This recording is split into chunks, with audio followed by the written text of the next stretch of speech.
କେହି କହିପାରିବେନି। ମୁଁ କହିଲି ଗୋଟାଏ ଜିନିଷ କହିଲି, ସେ ଜିନିଷ ପିୟୁଷ ହିଁ କହିପାରିବ ମୁଁ କୋଉଠି ଯାଇ ପହଞ୍ଚିବି, ଯେ ସିଂହବାହିନୀରେ ପହଞ୍ଚିବି କି ସୂର୍ଯ୍ୟ ମନ୍ଦିରରେ ପହଞ୍ଚିବି, ସେଟା ସେ ହିଁ କହିପାରିବ, ଆଉ ଦ୍ୱିତୀୟ ଲୋକ ହିଁ କହିପାରିବନି। ପାର୍ଟି ଚେଞ୍ଜ କରିପାର, କିନ୍ତୁ 5ଟା 10ଟା ପାର୍ଟିରୁ ପଇସା ଆଣିକି ପକେଇଦେଲା ପରେ କ'ଣ ହେବ, ସେଟା ନିଜେ ବଦନାମୀ ହେବା କଥା, ନହେଲେ ଆଉ କିଛି ନାହିଁ। କେବଳ ନିଜକୁ ବଦନାମୀ କରିବା କଥା, ନହେଲେ କିଛି। ତାର କ୍ରେଜ୍ ଥିଲା କ'ଣ, ଏବେ ତାର କ୍ରେଜ୍ ଅଛି କ'ଣ, ସେ ନିଜେ ଚିନ୍ତା କରିବା ଦରକାର। ପିୟୁଷକୁ ନେଇ ପାର୍ଟି ଚାଲିବନି, କି ଖାଲି ବବୁଲ ପିଙ୍କି କି କୀର୍ତ୍ତି ସିଂ ନେଇ ପାର୍ଟି ଚାଲିବ। ତା ଦେହରେ ମୁଖ୍ୟ ଜଣେ ଆର୍ଟିଷ୍ଟ ରହିବା ଦରକାର, ଯିଏକି ଆମ ପାର୍ଟିର ମୁଖ୍ୟ ଆର୍ଟିଷ୍ଟ, ବ୍ୟାନର ଆର୍ଟିଷ୍ଟ ପିୟୁଷ। ନାଇଁ, ଆମେ ତ ଆଶାରେ ଅଛୁ ପିୟୁଷ ଆମ ପାଖକୁ ଆସିବ। ଆମ ବାବୁ ବି ଅଛନ୍ତି ଆଶାୟୀ, ଆମ ଷ୍ଟାଫ୍ ବି ଅଛନ୍ତି ଆଶାୟୀ, ସମସ୍ତେ ଆଶାୟୀ ଅଛନ୍ତି ପିୟୁଷ ଆମ କତିକି ଆସିବ। କିନ୍ତୁ ଏ ଯେଉଁ ସୋସିଆଲ ମିଡ଼ିଆରେ ଜିନିଷ ଦେଖିଲା ବେଳକୁ ପୁଣି ସଙ୍କୋଚ ଲାଗୁଛି, କାଳେ ଆସିବନି କି, କାଳେ ଇଏ କରିବନି। ସେଥିପାଇଁ ଆମ ବାବୁ ବହୁତ ବ୍ୟସ୍ତରେ ଅଛନ୍ତି। ମାନେ ତାଙ୍କ ମୁଣ୍ଡ ବି ବେଳେବେଳେ କାମ କରୁନି, ସେ କାହାକୁ କ'ଣ କହୁଛନ୍ତି କିଛି ମାନେ ଠିକ୍ ବି ରହୁନି, ତାଙ୍କ ମେଣ୍ଟାଲିଟି ବି ଠିକ୍ ରହୁନି। ପାର୍ଟିକି ବାବୁ ପ୍ରାୟ ଆସୁନାହାନ୍ତି। ମାନେ ଗୋଟେ ଯାତ୍ରା ପ୍ରତି ଯେମିତି ତାଙ୍କର ଗୋଟେ ବିତୃଷ୍ଣ ଭାବ ପଳେଇ ଆସିଛି, ସେଭଳିଆ ବାବୁଙ୍କର ଆମର ପଳେଇ ଆସିଲା ଭଳିଆ ଲାଗୁଛି, ମୋତେ ଯାହା ଲାଗୁଛି। କାରଣ ସିଏ ବହୁତ ଖୋଲାମିଜାସ ଲୋକ, ମାନେ ସେ ଯାତ୍ରା ବିଷୟରେ ଜାଣିନଥିଲେ। ଯେହେତୁ ଏ ବର୍ଷ ପୁଣି ଯାତ୍ରା ଗୋଟେ ପାର୍ଟି, ସେ କୁହନ୍ତି, ସବୁବେଳେ କୁହନ୍ତି ମୁଁ ଦର୍ଶକରୁ ପ୍ରଯୋଜକ, ସେ ଆକ୍ଚୁଆଲି ଦର୍ଶକରୁ ପ୍ରଯୋଜକ। କିନ୍ତୁ ଏଇ ଯେଉଁ ଜିନିଷ ଘଟେ, ସେ ଜାଣିନଥିଲେ ଯାତ୍ରା ଭିତରେ ଏତେ ଜିନିଷ ଗୁଡ଼ା ଅଛି। ଏଇ ଜିନିଷ ଗୁଡ଼ା ଜାଣିଲା ପରେ ସିଏ ନିଜେ ବି ଫେଡ୍ ଅପ୍ ହେଇଗଲେଣି। ମାନେ ସେ କ'ଣ କରିବେ ଏପର୍ଯ୍ୟନ୍ତ ନିଜେ ବି, ମାନେ ସିଏ କହୁଛନ୍ତି ଯେହେତୁ ପିୟୁଷ ତାଙ୍କ କତିରେ 100% ୱାର୍ଡ ଦେଇଛି ଯେ ମୁଁ ଯିବି ବୋଲି, ସିଏ ବି ବିଶ୍ୱାସରେ ଅଛନ୍ତି ଯେ ମୁଁ ଆସିବି ବୋଲି, ପିୟୁଷ ଆସିବେ ବୋଲି। ସିଏ ସେତିକି ବିଶ୍ୱାସ ନଥିଲେ ସିଏ ବି 3ଟା ନାଟକ ଡିକ୍ଲେୟାର କରିନଥାନ୍ତେ। ତେଣୁକରି ଏଥିରେ କେହି କହିପାରିବେନି। ମୁଁ କହିଲି ଗୋଟାଏ ଜିନିଷ କହିଲି, ସେ ଜିନିଷ ପିୟୁଷ ହିଁ କହିପାରିବ ମୁଁ କୋଉଠି ଯାଇ ପହଞ୍ଚିବି, ଯେ ସିଂହବାହିନୀରେ ପହଞ୍ଚିବି କି ସୂର୍ଯ୍ୟ ମନ୍ଦିରରେ ପହଞ୍ଚିବି, ସେଟା ସେ ହିଁ କହିପାରିବ, ଆଉ ଦ୍ୱିତୀୟ ଲୋକ ହିଁ କହିପାରିବନି। ସେ ପାର୍ଟି ଆଉ କ'ଣ ହେବ, ସେ ପାର୍ଟି ନିଶ୍ଚିତ ଲସ୍, ସେ ବର୍ଷଟା ଲସ୍ କରିବ, ପୁରା ଲସ୍ କରିବ। ଯେହେତୁ ଧରନ୍ତୁ ଆମ ପାର୍ଟିକି ପଳେଇ ଆସିଲା, ସୂର୍ଯ୍ୟ ମନ୍ଦିର ଏପର୍ଯ୍ୟନ୍ତ କାହାକୁ ବୁକିଂ କରିନି, ତା ଜାଗାରେ କରିଛି କି, କରିନି। ତ ସିଂହବାହିନୀ ଯଦି ସେ ସୂର୍ଯ୍ୟ ମନ୍ଦିର ପଳେଇଲା, ସିଂହବାହିନୀ ଖାଲି ପଡ଼ିଯିବ। ସିଂହବାହିନୀ ତ ତା ଜାଗାରେ କାହାକୁ ବୁକିଂ କରିନି।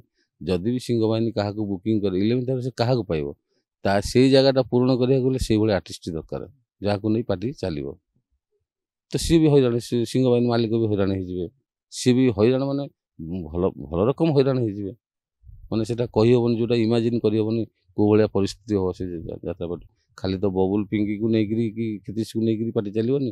ତା ଦେହରେ ଶୁଣନ୍ତୁ, ଖାଲି ପିୟୁଷକୁ ନେଇ ପାର୍ଟି ଚାଲିବନି, କି ଖାଲି ବବୁଲ ପିଙ୍କି କି କୀର୍ତ୍ତି ସିଂ ନେଇ ପାର୍ଟି ଚାଲିବ। ତା ଦେହରେ ମୁଖ୍ୟ ଜଣେ ଆର୍ଟିଷ୍ଟ ରହିବା ଦରକାର, ଯିଏକି ଆମ ପାର୍ଟିର ମୁଖ୍ୟ ଆର୍ଟିଷ୍ଟ, ବ୍ୟାନର ଆର୍ଟିଷ୍ଟ ପିୟୁଷ। ତ ଏମାନେ ବି ୟାଙ୍କର ନାଁ ଅଛି, କିନ୍ତୁ ସମସ୍ତଙ୍କୁ ମିଶେଇକି ଜିନିଷ ହେଉଛି। ବର୍ତ୍ତମାନ ବାବୁ ବି ସେଇ ଜିନିଷ ଫେଡ୍ ଅପ୍ ସବୁଦିନେ, ପ୍ରାୟ ମୁଁ ଭାବୁଛି ପ୍ରାୟ ସେ ଭୁବନେଶ୍ୱର କଟକ ଭୁବନେଶ୍ୱର ହେଇକି ସେ ପିୟୁଷ ମାନେ କେସ୍ରେ ମାନେ ସିଏ ବି ଅତିଷ୍ଠ ହେଇଗଲେଣି। ନିଶ୍ଚିତ ଯେଉଁଠି ଗୋଟେ ଖବର ପାଉଛନ୍ତି, ଶୁଣନ୍ତୁ, ମାନେ ପିୟୁଷଙ୍କୁ କରିବା ଆଉ କ'ଣ, ଶୁଣନ୍ତୁ, ମାନେ ଇଏ ତ କଳାକାରର ଧର୍ମ ଆଜ୍ଞା। ଆଜି ଏ ପାର୍ଟିରେ କାଲି ସେ ପାର୍ଟିରେ, ସେ ପାର୍ଟି କାଲି ସେ ପାର୍ଟିରେ, ସେଇଟା କଳାକାର ଧର୍ମ। ତାମାନେ ନୁହେଁ ଯେ ପାର୍ଟି ଚେଞ୍ଜ କରିପାର, କିନ୍ତୁ 5ଟା 10ଟା ପାର୍ଟିରୁ ପଇସା ଆଣିକି ପକେଇଦେଲା ପରେ କ'ଣ ହେବ, ସେଟା ନିଜେ ବଦନାମୀ ହେବା କଥା, ନହେଲେ ଆଉ କିଛି ନାହିଁ। କେବଳ ନିଜକୁ ବଦନାମୀ କରିବା କଥା, ନହେଲେ କିଛି। ତାର କ୍ରେଜ୍ ଥିଲା କ'ଣ, ଏବେ ତାର କ୍ରେଜ୍ ଅଛି କ'ଣ, ସେ ନିଜେ ଚିନ୍ତା କରିବା ଦରକାର। ଭଲ ପିଲାଟି, କାହିଁକି ଏମିତି ହେଇଗଲା ମୁଁ ବି କହିପାରିନି, କାହିଁକିନା ମୁଁ ତା ସହିତ 2 ବର୍ଷ ଚଳିଛି, ଗୋଟେ ରୁମ୍ରେ 2 ଜଣ ଗୋଟେ ବେଡ଼୍ରେ ଶୋଇଛୁ। ଭଲ ପିଲାଟି, ଭଲ, ତାକୁ ଲୋକ ଭଲ ପାଆନ୍ତି। ତାର କଥାବାର୍ତ୍ତା, ଚାଲିଚଳନ ଶୈଳୀ, ବ୍ୟବହାର ବହୁତ ଭଲ। ସେ ଯେ କାହିଁକି ଏମିତି ହେଇଗଲା ମୁଁ ସେଇଟା ନିଜେ ବି ଜାଣିନି। ତାପରେ ସେମିତି ରଙ୍ଗମହଲରେ ସେ ବର୍ଷ ସେମିତି କରିଥିଲା, ପୁଣି ଏ ବର୍ଷ ଏଇ ଜିନିଷ, ଏସବୁ ବଦନାମୀ ଜିନିଷ, ସେଟା ଠିକ୍ ନୁହେଁ। ଏଗୁଡ଼ା ସବୁ ଭୁଲ ଜିନିଷ, ଏଗୁଡ଼ା କରିବା ଠିକ୍। ଯେଉଁ ପାର୍ଟିରେ ନେଉଛୁ, ଗୋଟେ ପାର୍ଟିରେ ପଇସା ନେଇକିରି ଗୋଟେ ବର୍ଷ କାମ କରିକି ନିଜ ବାଟରେ ନିଜେ ଯାଅ।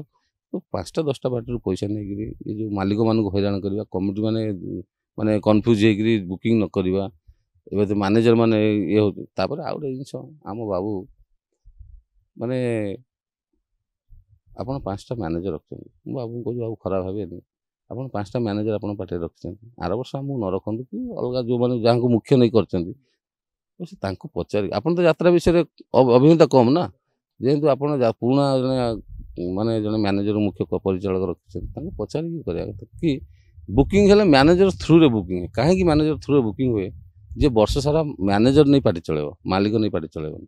ଆପଣ ଯଦି ମ୍ୟାନେଜରକୁ ଆଭଏଡ଼ କରିକି ପାର୍ଟିରେ ଯଦି ବୁକିଂ କରୁଛନ୍ତି, କୌଣସି ଆର୍ଟିଷ୍ଟ କି କୌଣସି कौन टेक्नीशियन हो कौन ड्रेसर हो से पछरे कहे आम आपको कि चिन्हनु आप मैनेजर चिन्ह आमको संजीव बाबू बुकिंग करते आम सहित कथा किंतु से जगह जब एग्रीमेंट बेले जो मैनेजर थी कलाकार से मैनेजर को मानव जब एग्रीमेंट बेले कि ये मैनेजर न कलाकार से कहबनी मैनेजर बोली एटा मु निजे निजे अनुभव कर सारी तेणुक आम बाबू से जिनस ये कर निजे निजे सब कर कहीं कर दरमा दे मैनेजर रखते से सब ये करेंगे आपको कहे ना बाबू ये जिनसा या करिए से जिनसा से करिए बाबू को जब पसंद ना कैंसल करदे तो डायरेक्ट माने हैंडल कराटा ठीक नुह कहीं डायरेक्ट हैंडल कले कौन हम धरते देखना आप पीयूष को डायरेक्ट हैंडल करें पीयूष मना करदेला मना कला घटना कौन है सब चर्चा होगा जे सिंह बाहिनी मालिक निजे हैंडल करते कि पीयूष आसलानी किंतु सीटे जब कथाटा होता सिंह बाहिनी मैनेजर